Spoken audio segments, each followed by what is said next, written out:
Bismillahirrahmanirrahim. Bismillahirrahmanirrahim. Elhamdülillahi Rabbil alemin. Es-salatu vesselamu ala hayr halqihi seyyidina Muhammedin ve ala alihi ve ashabihi ecma'in. Amma ba'd. Esselamu aleyküm ve rahmetullah. Bir müminin, bir müsəlmanın etmiş olduğu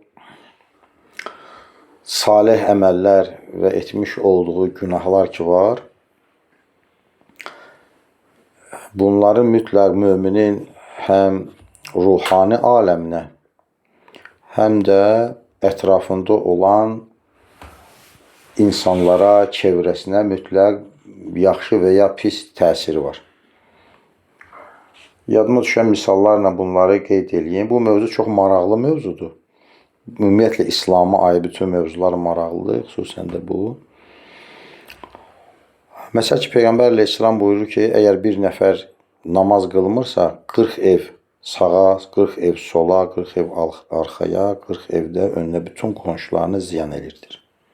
Demək, onun qılmış, onu tərk eləmiş olduğu namaz təkcə özünə ziyan eləmir, eyni zamanda ətrafındakı insanlara da ziyan eləmiş olur. Və yaxud da ki, bir cavan gəlib Peyğəmbərimiz əleyhissalama şikayət edir işlərini nəs gətirməyindən. Həzrət Rasulullah əleyhissalatu vesselam da ona deyir ki, bəlkə namaz qılmırsan, deyir, yox qılıram. Bəlkə ailən qılmır, yox qılır. Bəlkə qonşuların qılmır, yox qılır. Bəlkə işçilərin qılmır, yox qılır. Amma səndə namazsızlığın uğursuzluğu vardır. Bu İmam Ğəzzalinin vermiş olduğu xəbərdir bizə. O oğlan da fikirləşir və Peyğəmbər əleyhissalam buyurur ki, məhəlləmizdə təzə imana gələn, amma namazlarını qılmayan bir kişi var, yaşlı adam, o vəfat elədi. Onu dəfn eləməyə aparanda bizim evin qabağından keçəndə mahfəsinin ayağı, taxtası bizim evin divarını qopartdı, hətta küçələr dardı, mən aparanda suvağı qopartdı. Peyğəmbər əleyhissalam deyir ki, get o yeri qopart tezdən, palçıq tut, o yeri tezdən şirələ. Ki o adamın, namaz qılmayan adamın namazsızlığının uğursuzluğu qonub sənə. Yəni, kəsafət basıb bizim, necə deyim, el dilincə desək. Və yaxud da ki, bir insanın eləmiş olduğu yaxşı əməllər. Onun etmiş olduğu yaxşı əməllər mütləq həm özünə, həm çevrəsinə xeyr edir. Məsələn, görürsən, deyirlər ki, insafsız, məsəl üçün, bir kişidir yoldaşına qarşı zülm eləyir. Məsələn, ailədən başı çıxan adam bir ağbirçək, ağsaqqal deyir ki, o elə arvadın çörəgin yiyir. Yəni, arvadı yaxşı, salih insan adamdır. Ruzudur, onun ayağına gəlir. O, məsələn, bunu qiymətləndirmir əri. Və yaxud da ki, bir insanın mömin salih olması, məsəl üçün, böyük bir bəladan qurtarır. Deyir ki, deyəsən, bu anası namaz üstə idi. Yəni, namaz üstə olması evladının bəladan qurtarılmasının səbəbidir. Yəni, edilən əməllərin yaxşı və ya yaman həm özünə, həm çevrəsinə mütləq mənada təsir. Ziyan o demək deyir ki, mütləq kərpic alıb başına vurasan, başı yarılsın. Eləmiş olduğu yamanlıq, o mərdimazarlıq mütləq evladından çıxacaq. Yəni, kərpiclə başına vurmayacaqlar. Amma kimə nə qədər acı yaşatmışsansa, həmin o acı evladını və yaxud da ki, Əshab-ı Kəhf surəsində Xızır əleyhissalam, Musa əleyhissalamın görüşmə hadisəsində uşaqların evini düzəltir Xızır əleyhissalam. Musa əleyhissalam deyəndə ki, bunlar bizə yemək vermədi bu qövm.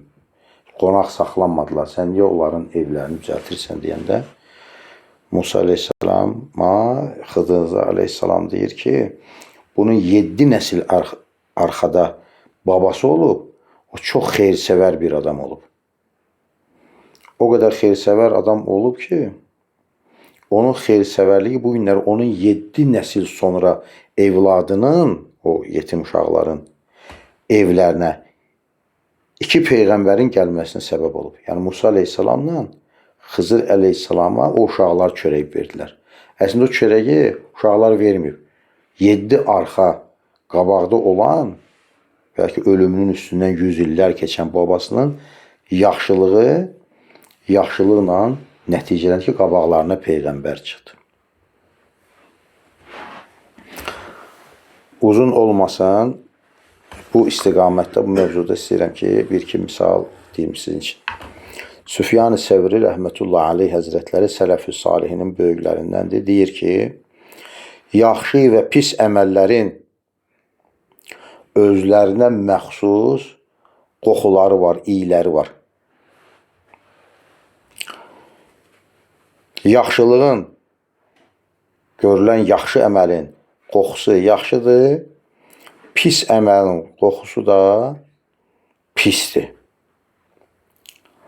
Bir insanın qəlbinə yaxşı əməlin həvəsi dolsa, o adamın ürəyi yaxşı bir əməl eləməyə istiqamətlənsə, yönəlsə, ondan xoş rayihə, qoxu çıxar ki, çıxmış olan həmin xoş rayihə onun ətrafında olan həfəzə mələklərini də xoşhal eləyər. Onlar xoşhal olarlar həmin o rayihədən, iydən. Əgər bir insanın qəlbi pis bir əmələ meyllənsə, o niyyətlənsə, qəlbi dolsa ki, mən məsəl üçün bu günahı, bu pis əməl eləyəcəm, ondan çox pis bir iy çıxar ki, qoxu çıxar ki, həmin iydən o insanın ətrafında olan mələklər narahat olarlar, naxoş olarlar.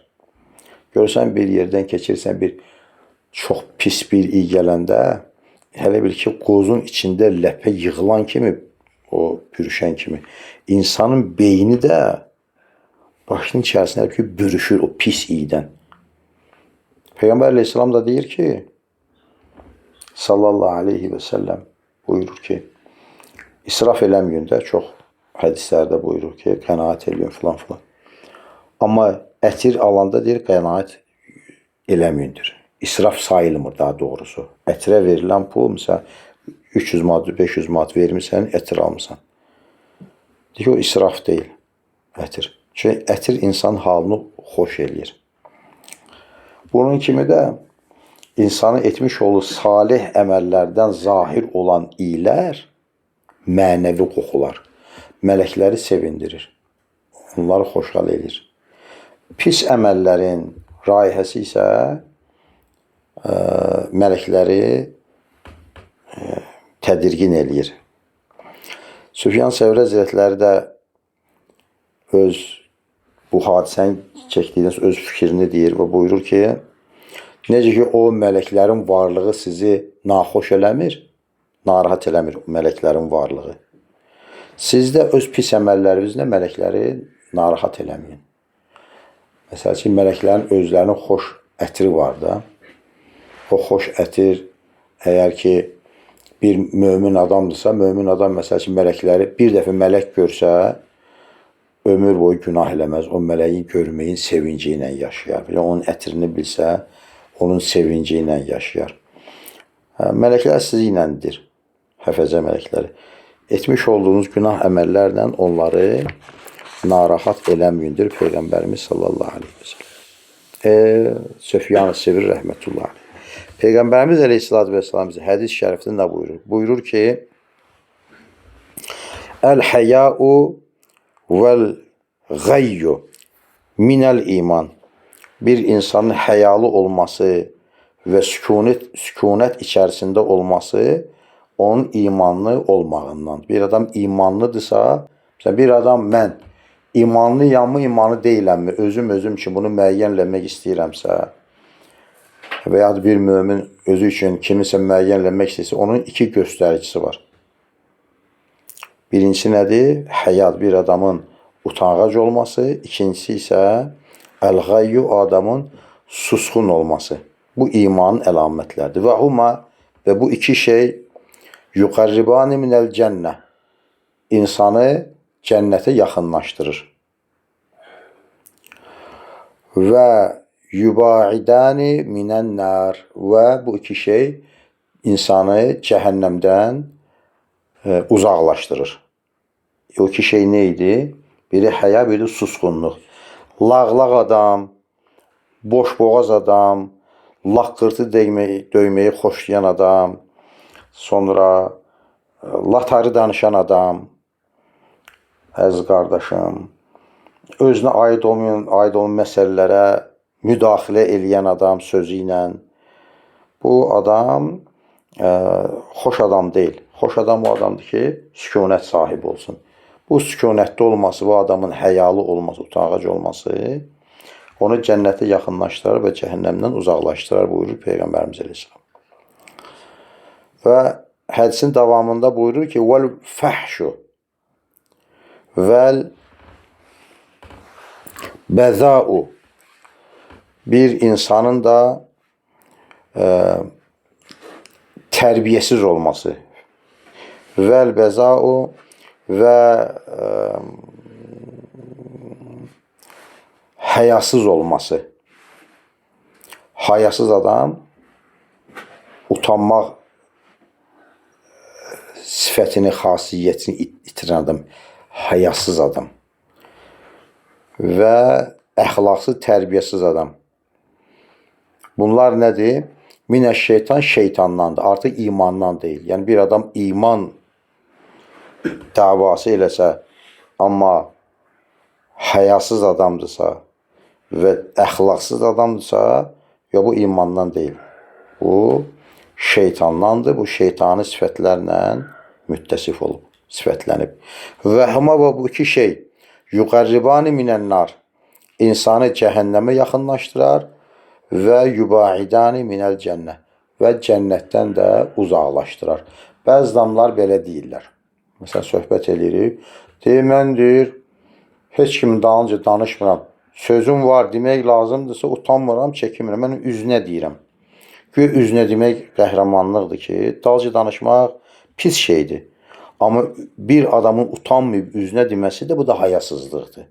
Demək sən hayasız adamsan ki, sənin onun arasındakı abur-həya pərdəsini, qohumluq pərdəsini, böyük-kiçiklik pərdəsini yırtırsan və ona söz deyirsən. Hələ, məsələn, orada çox nüanslar ola bilər də, hələ üstə gəl, o adamı da tədirgin eləyirsən, xəcalətə verirsən, xalqın arasında abur-həyasını zədələyirsən. Yəni, bu yaxşı sifət deyil. Bir adamın güya ki, sözü dalınca danışmayıb, kiminsə üzünə deməsi. Bu da nədir? Bu da həyasızlıqdır, şeytanın olan sifətdir. Və insanı, şeytanın olduğu üçün insanı cəhənnəmə yaxınlaşdırır və cənnətdən də uzaqlaşdırır, deyir Peyğəmbərimiz sallallahu aleyhi ve sellem. Yeri gəlmiş ki, həyanla əlaqədar Həzrət Rasulullahın gözəl bir söz var, onu deyim sizə. Bismillahirrahmanirrahim. Həzrət Rasulullah buyurur ki, əl-həyau həya həsən. Əl-həya həsən. Həyalı olmaq çox gözəl şeydir, gözəldir. Və lakinnəhu fin-nisa əhsən. Və lakindir, bu həyalı olmaq bir qadında olarsa daha yaxşıdır. Çünki kişi biraz çöl adamıdır, bayırda o qədər insanla ünsiyyət eləyir ki, məsələn ki, o qadın qədər həyalı olsa ona yaraşmaz. Kişi lazım olanda pul qazanmağı, söz deməyi və s. da bacarmalıdır. Amma ki, həyasız kişi də yaxşı şey deyil, utanmırsa gəl. Amma ki, həyalı olmaq hamıya lazım olduğu kimi öz miqdarında, qadına isə daha çox lazımdır. Məsəl üçün, biz ki, görmüşdük nənələrimizi, onun səsini ömür boyu qayını eşitməyib, qaynata eşitməyib.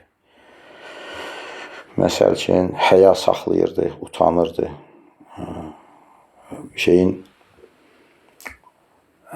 Zənnimcə Süleyman Aleyhisselamın sözüdür, zənnimcə. Kimya Sədi kitabında oxumuşdum. Deyir ki, nazil olan bütün kitabların deyir, ortaq fikri bundan ibarət. Əgər utanmırsansa, nə istəyirsən elə. Nə istəyirsə eləyirsə bir adam, demək bu adam hayasız adamdır. Yəni, cəhənnəmə yaxın adamdır. Bu minvalla, bu hədis şərifdən Peyğəmbər Aleyhisselatü Vesselam bizə deyir ki, həya və sükunət, susqunluq, adamın həya olma susqunluğu cənnətin yerdəki əlamətidir. Bir adamın hayasızlığı və tərbiyəsizliyi cəhənnəmdən dünyaki onun əlamətidir. Bir insanın imanlı olmaq, xoş niyyətli olmağı, gözəl qoxuyla mələklər xoş dediyi kimi, pis niyyətdə öz pis qoxusu ilə mələkləri narahat elədiyi kimi, bir insanın cənnətlik olması, cənnət əhli olması, həyalı olmağı ilə və sükunəti ilə nə edir? Ətrafındakı insanları xoşxal, çünki cənnətlik adamdır. Və ya həyasızlığı və tərbiyəsizliyi o adamı cəhənnəmdən bir xasiyyət, sifət olduğu üçün özünü və ətrafındakı insana narahat edir. Şəhriyarnamə deyən bir kitab var idi. Oradan bir şey oxumuşdum keçən dəfələrdə. Deyir ki, bir vəlidən, bir arif zatdan soruşurlar ki, dünya nədir? Nə deyə bilərik? Dünya nədir? Gör nə deyir. Deyir, dünya deyir, ahirətin buradakı kölgəsidir. Bizim kölgəmiz vardı, gəzirik. Kölgəmiz bizi ilə yürüyür. Ya Allah, səbir də gəldi, elhamdülillah. Demək ki, yarhamkallah. Nədir? Ağacın kölgəsi olduğu kimi, günəşin hərəkəti ilə o əşyanın, məsələn, ağacın kölgəsinin yeri dəyişdiyi kimi, dünyada ahirətin kölgəsidir. Nə mənada? O mənada ki, bir insan yaxşı, salih, gözəl əməllər eləyirsə, cənnətin yerdəki kölgəsidir, onun əməlləri. Acı doyurdu, məzluma yazdığı gəldi, uşağa mərhəmətlə davrandı, ailəsində insan kimi keçindi, arvadısa yoldaşına qarşı sədaqətli, mülayim, xoş rəftarlədi, təmizkarlığın yol.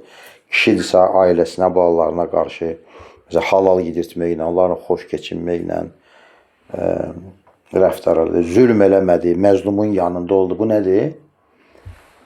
Cənnətin yerdəki kölgəsidir. Yox, bir adam qəddardırsa, zalimdirsə, qafildirsə, həm özünə qarşı, həm ətrafındakı insanlara qarşı, məsəl üçün, ədalətsiz davranırsa, mərhəmət eləmirsə, özgəsinin çörəyinə bais olursa, özgəsinin ailəsinə söz-söhbət salırsa, bu xasiyyətlər də cəhənnəmin yerdəki kölgəsidir deyib həmin o arif zat. Allah-u Teala qabağımıza yaxşı adamlar çıxartsın, amin. Həzrət Rasulullah Aleyhisselam bir dənə hədisi var idi burada. O hədisi də oxuyum sizin, çox gözəl hədisdir. Mövzumuz nədir? Mövzumuz etmiş olduğumuz yaxşı və yaman əməllərin özümüzə və ətrafımıza olan təsiridir, xeyri və ya ziyanı. Həm özümüzə, həm mələklərə, həm insanlara təsir eləyir, həm də axirətin yerdəki təsirini göstərir ki, bu adam öz əməlləri ilə cənnətli və ya cəhənnəm. Məsələn, deyir ki, səxavətli olmaq, əl açıq olmaq. Cənnətdəki tuğba ağacının yerdəki budağıdır ki, səxavətli adam etmiş olduğu yaxşı əməllərlə, cömərtliyi ilə, əl açıqlığı ilə tuğba ağacının budağından tutub. Amma simiclik, xəsislik isə cəhənnəmin deyir, zaqqum ağacının budağıdır ki, dünyaya uzanıb. O verməməklə, xəsislik eləməklə əslində cəhənnəmin zaqqum ağacından tutub. Görsən təsirini. Bayaqları o şey var, türklərin o şeyləyən, çox danışan buruqbaş açılı alimi, dindar. Oytun. Neysə o, həkim bəli, professor, akademik həkim. O nə deyir? Deyir ki, insanın deyir, başının, beyninin deyir, qabaq hissəsində, bu hissəsində, alın hissəsində, gözün üstündə namus, qeyrət, şücaət, adətlər, utanmaq, nə qədər bu şeylər varsa, hamısı buradadır. Amma insanın məsəl üçün şəhvət, ədəbsizlik, əxlaqsızlıq, hayasızlıq, mərdimazarlıq hissləri insanın beyninin arxa tərəfində içərdədir. Bu buradadır. Bu hissi içərdə belə yumurdur və yekədir. Bir insanda məsəl üçün saymış o müsbət xüsusiyyətlər aktivdirsə, o içərdə pasiv olur. Nə qədər insan hayasızlaşırsa, yəni bura o pul şey deyək də, o şey nazikləşirsə, kiçilirsə, hayasızlaşırsa, simicləşirsə, məsəl üçün günahlara mürtəkib olmaq düşüncələri varsa, əxlaqlı beyni içində olan o pis hisslər ki, olan yer ki var, o böyüməyə başlayır, aktivləşməyə başlayır. Görürsən, bu həssas olanda o zəifləyir içəridə, bu yekələndə içəridə o hisslər zəifləyir. Bill Gates'in bir şeyinə baxmışdım, korona vaxtında. Demək ki, bu Pentagonda şey verib, nə deyirlər ona? Mühazirə danışıb oradakı generallara, Amerikanın hərbiçilərinə. Həmin mühazirədə o şəkilləri verdilər internetdə. Demək, həmin bu şeyi başa salır. Deyir ki, insanları deyir, eləmək lazım ki, beyninin qabağındakı həmin o hisslər getsin, dini duyğular, milli duyğular, bir adam vətəninə hörmət eləməsin, millətinə hörmət eləməsin, dini duyğularına hörmət eləməsin, kişidirsə kişiliyinə hörmət eləməsin. Məsələn ki, nə deyir? O misal var ki, diqqətli ol, hörmətli ol. Hörmətsiz kişi kimi artıq o maçka deyir də xalq arasında, yəni öz kişiliyini, bir simasını itirib. Qadınsa həyasını itirmək. Buna deyir, çalışmaq lazımdır, deyir. Ki, bu insanda geçsin. Və beləliklə də, məsəl üçün, insanı, kişidirsə öz kişiliyinə hörmət eləməsin. Qadınsa öz qadınlığını hörmət eləməsin. Vətəndaşsa vətəninə hörmət eləsin. Hansısa millətin mənsubudsa öz millətinə hörmət eləməsin. Bu işə xidmət eləyən şeylərdən biri də bilirsin nədir? O deyir. O başa sarar. Telefon. Yəni, səhər açılmağıyla əlimizə almış olduğumuz telefon, şükürlər, göstərmək telefonumuz da yoxdur. Belə ki, səhər tutursan belə üzvə, telefondan çıxan şüşə əksəm üzvə, başvə yansıyır.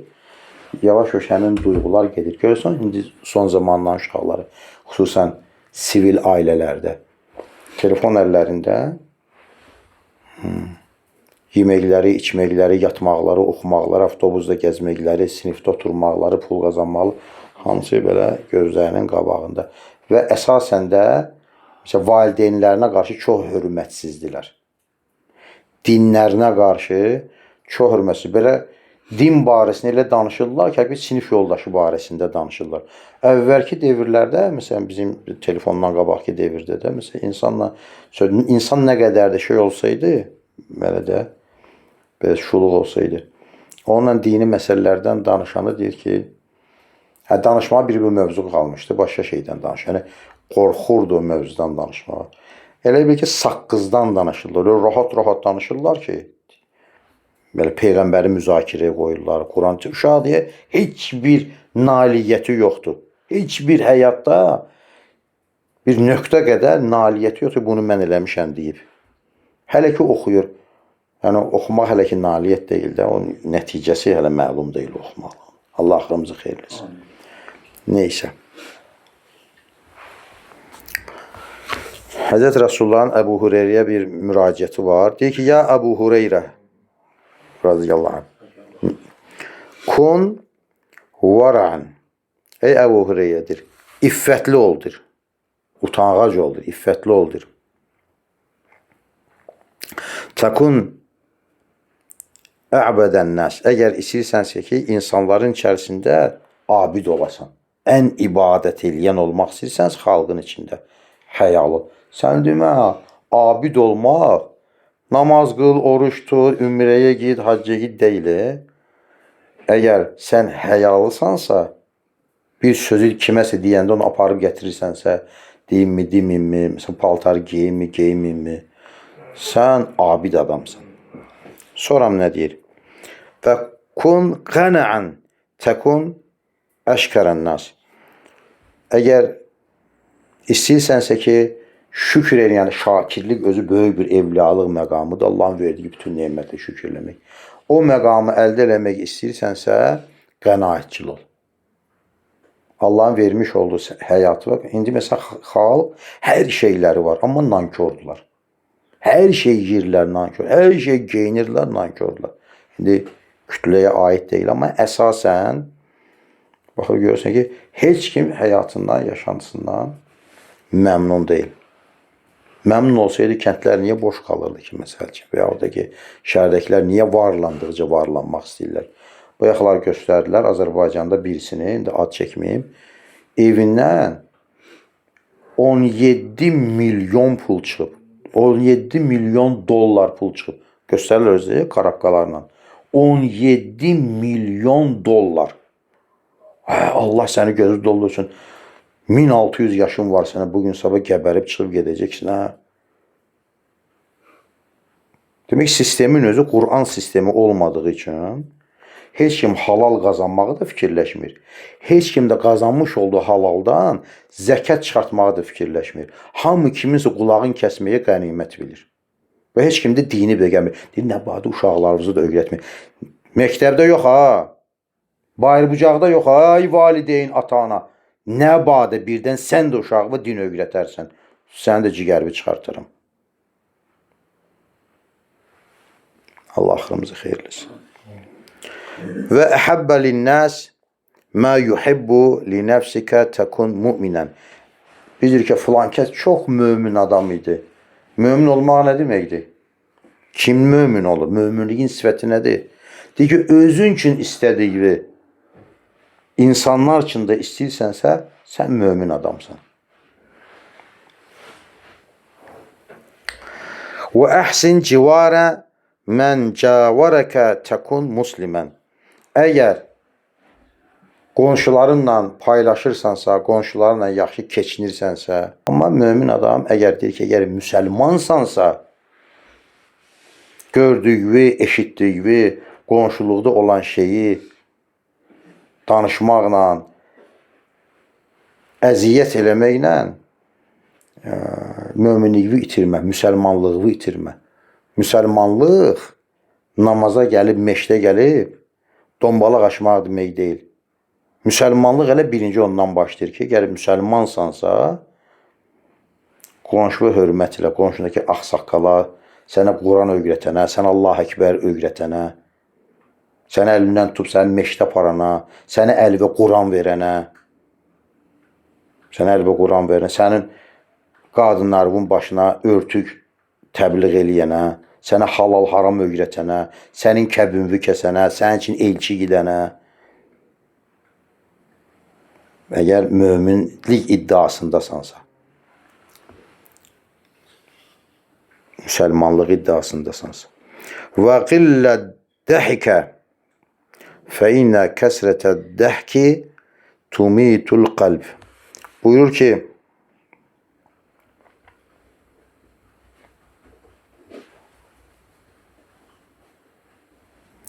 və az gülküdür. Az güldür. Güldükcə də, amma bir müsəlman olaraq mən bilirəm ki, gülməyin fəsadı var. Birinci, əvvələ qəlbi bərkidir. İkincisi də ki, gülmək, niyə gülürsənsə, ayılıb dolanıb başına gəlmək ehtimalını çoxaltır. Ki, bir gündə belə gülünc günə sən də düşə bilərsin. Yəni, müsəlman gerək ki, belə şeylərdən pəhrizkar olsun. Ki, yəni, özünə buraxmasın ki, kimə istəyir gülə bilər, kimə istəyir şəmat eləyə bilər, kimə istəyir ələ sala bilər, kim istəyir gülünc günə qoya bilər, kim istəyir ayıbını aça bilər. Yox, əgərdir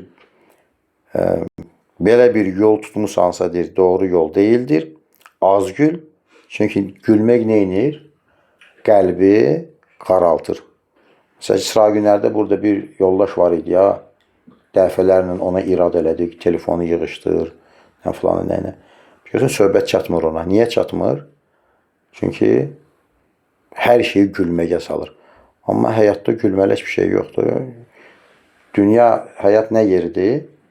Bunu da məndən sizə yadigar olsun. Dünya barəsində danışanda, fikirləşəndə, dünya nə yer deyəndə, dünya nagiranlıq yeridir. Hər daim nagiran olmalı, narahat olmalısan. Nədən? İmansız ölərsən, kafir çıxarsan, cəhənnəmlik olarsan. Burada gülməli heç bir şey yoxdur. Gülməli yer, Ruslan bir söz var, deyir ki, ən yaxşı o adam gülür ki, hansı ki, axırda gülür. O Mevludnamədə nə deyir? Hanı Mevludnamə? Mevludnamədə deyir ki, gülə-gülə etdi ol sərvər səfər, çün bu fani dünyadan qıldı güzər.